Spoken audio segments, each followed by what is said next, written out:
السلام عليكم ورحمة الله وبركاته. بسم الله الرحمن الرحيم. الحمد لله رب العالمين، وأصلي وأسلم على المبعوث رحمة للعالمين، نبينا وحبيبنا وقدوتنا محمد بن عبد الله صلى الله عليه وعلى آله وأصحابه ومن سار على نهجه واقتفى أثره واهتدى بهديه إلى يوم الدين. أما بعد، أيها الأحبة الكرام الأفاضل، أسأل الله جل وعلا بأسمائه الحسنى وصفاته العليا أن كما جمعنا وإياكم في هذا المكان الطيب المبارك أن يجمعنا وإياكم تحت ظل عرشه يوم لا ظل إلا ظله، وأن يغفر لنا ولكم الذنوب، وأن يستر لنا ولكم العيوب، وأن يجعل هذا المجلس حجة لنا لا علينا، وأن ينفع به القائل والمستمع. أيها الأحبة في الله، هذا اللقاء هو بعنوان منهج السلف في أيام الفتن أو نحو من هذا. وقبل أن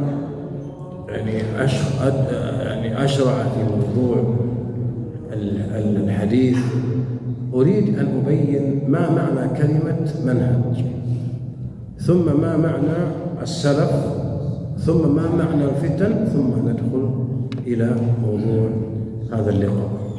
المنهج أيها الأحبة باختصار شديد هو الطريق، أو هو النهج، أو هو السبيل الذي يسير عليه الإنسان.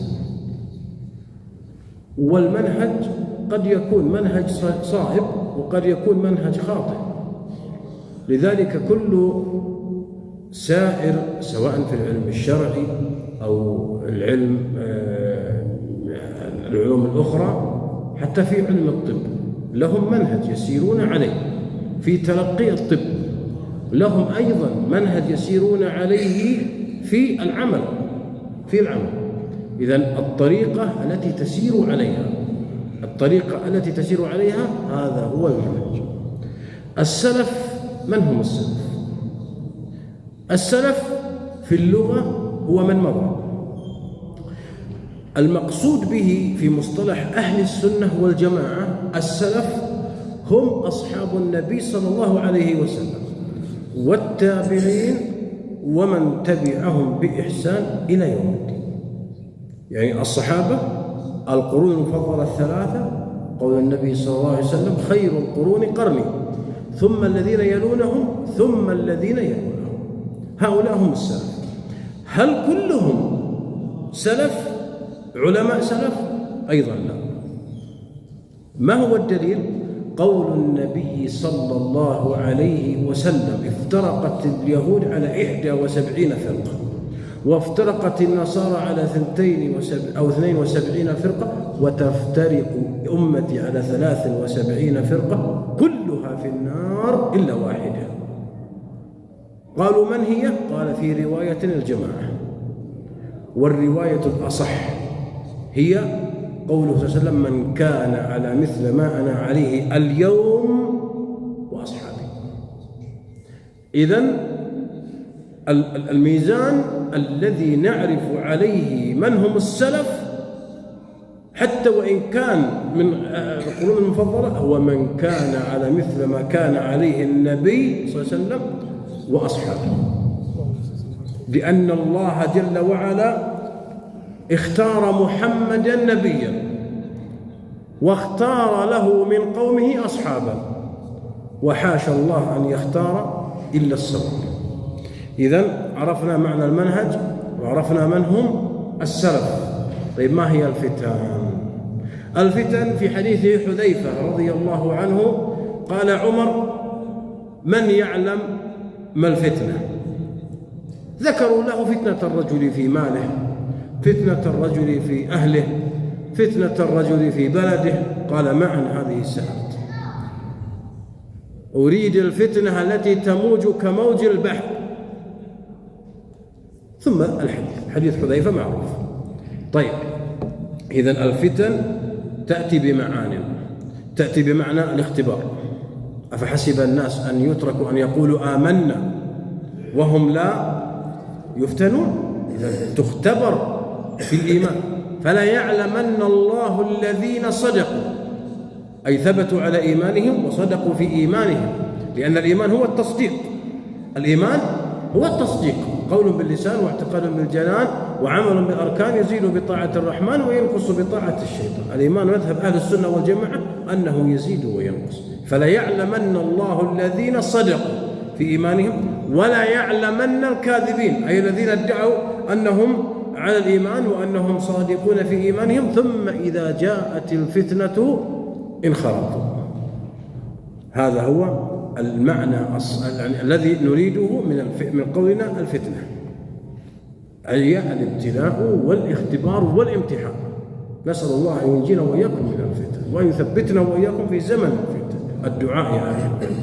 إذن منهج أهل السنة والجماعة أو منهج السلف في أيام الفتن هو أن تكون على مثل ما كان عليه النبي صلى الله عليه وسلم وأصحابه، ولهم في ذلك طريقة.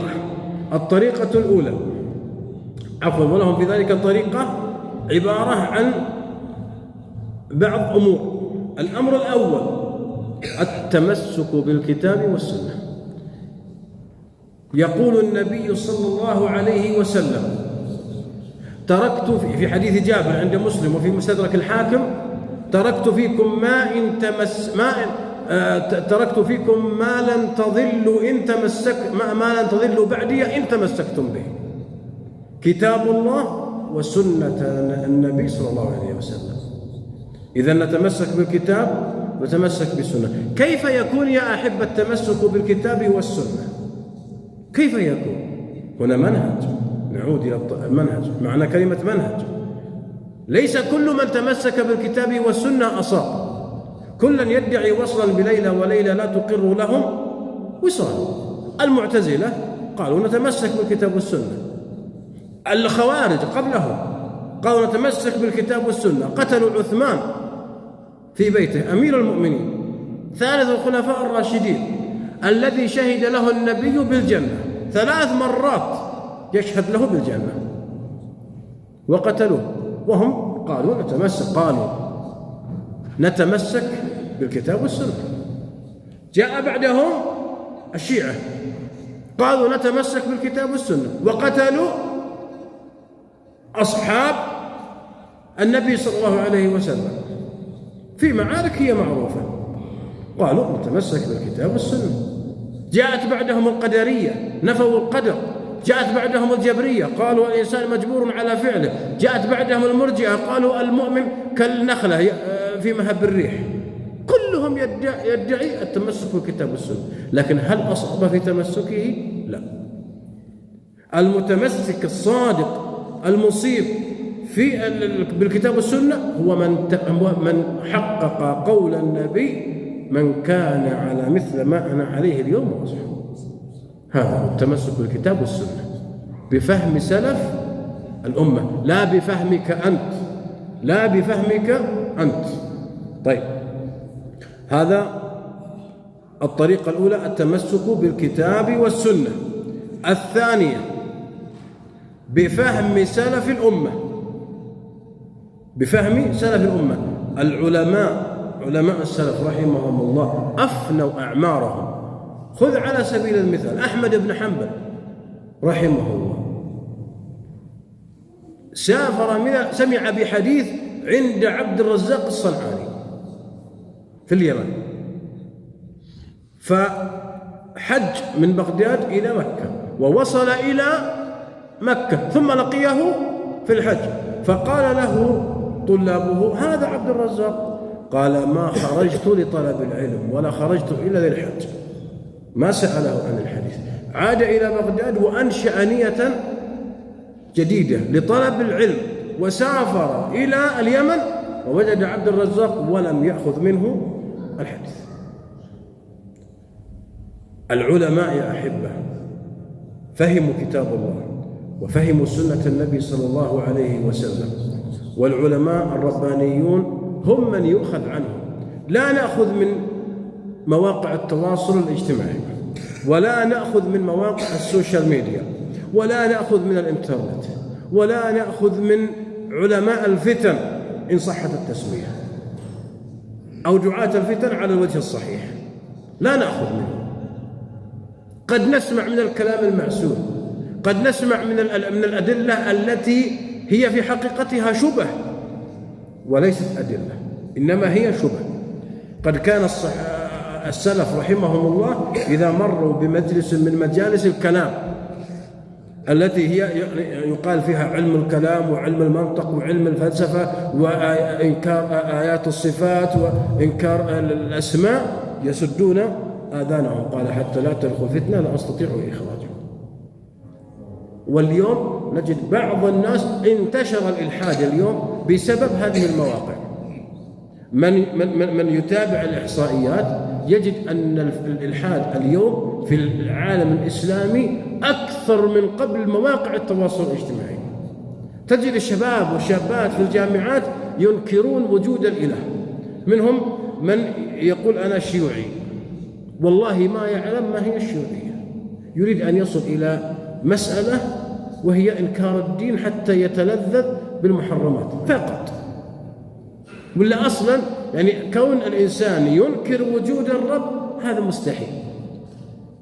حتى العلمانية في عام 1541 الميلادي حينما خرجت على رجال الدين بحثوا عن دين أصلا، بحثوا عن أديان، فأتوا بوجودية وأتوا بماركسية وأتوا بالشيوعية وأتوا بالعقلانية وأتوا بالليبرالية وأتوا بالعقل وأتوا ب1500 مذهب فكري كلهم يبحث عن دين.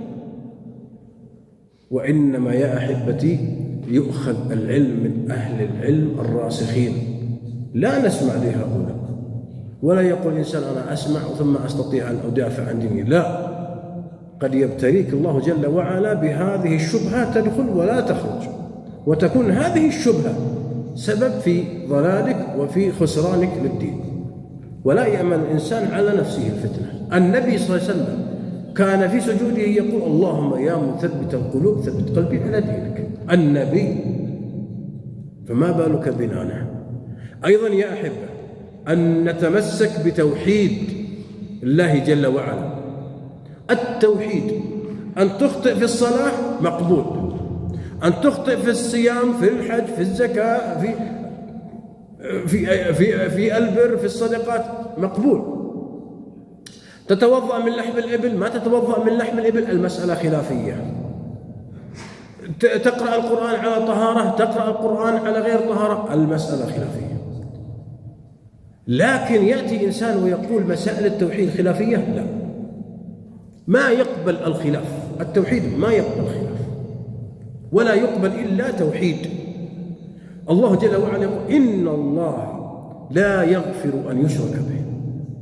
لا نافية في سياق نكرة تعم جميع أنواع الشرك على القول الصحيح، الأكبر والأصغر والخفي.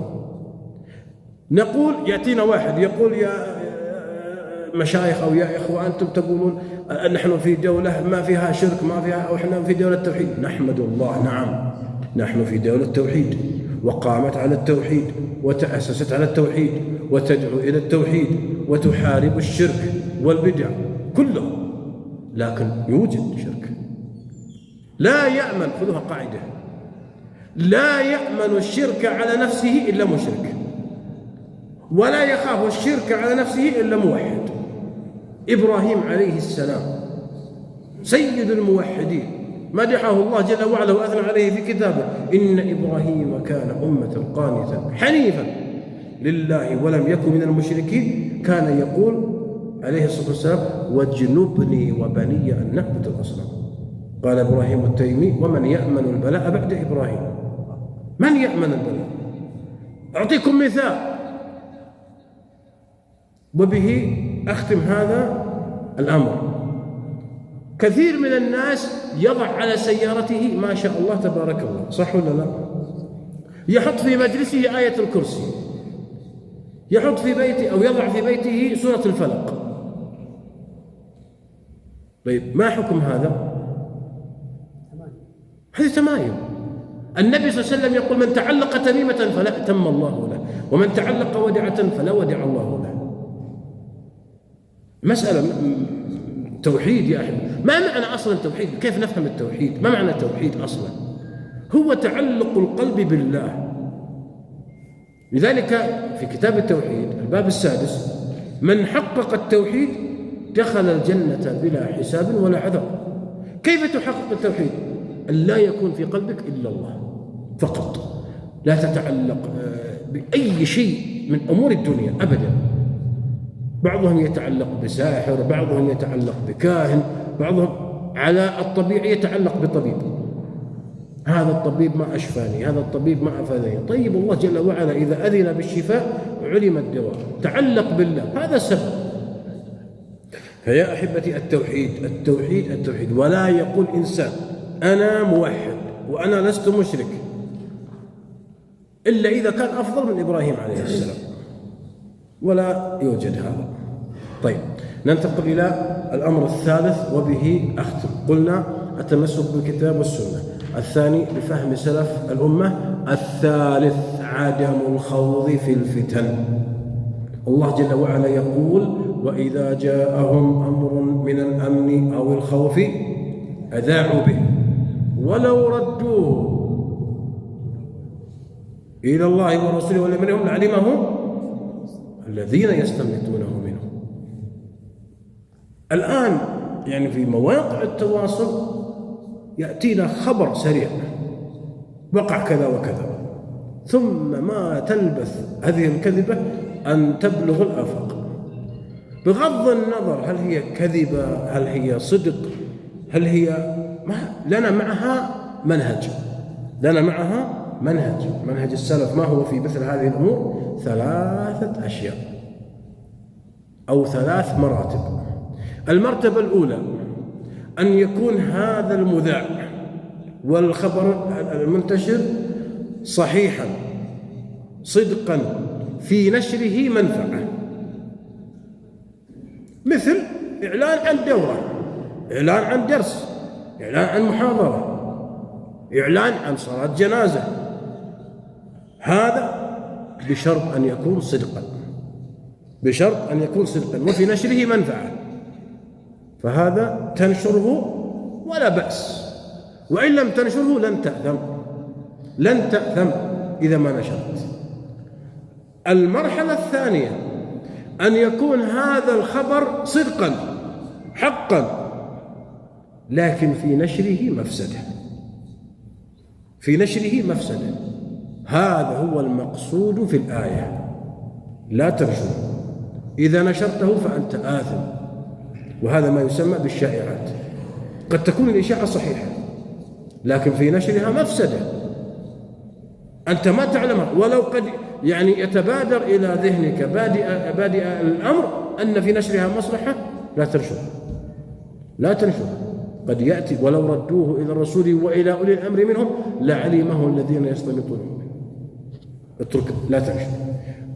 المرحلة الثالثة أو المرتبة الثالثة أن يكون هذا المنشور أو هذا الخبر كذبا، فهذا قطعا قولا واحدا لا تنشره، لأن ناشر الكذب كاذب. والنبي صلى الله عليه وسلم يقول: كفى بالمرء إثما أن يحدث بكل ما سمع.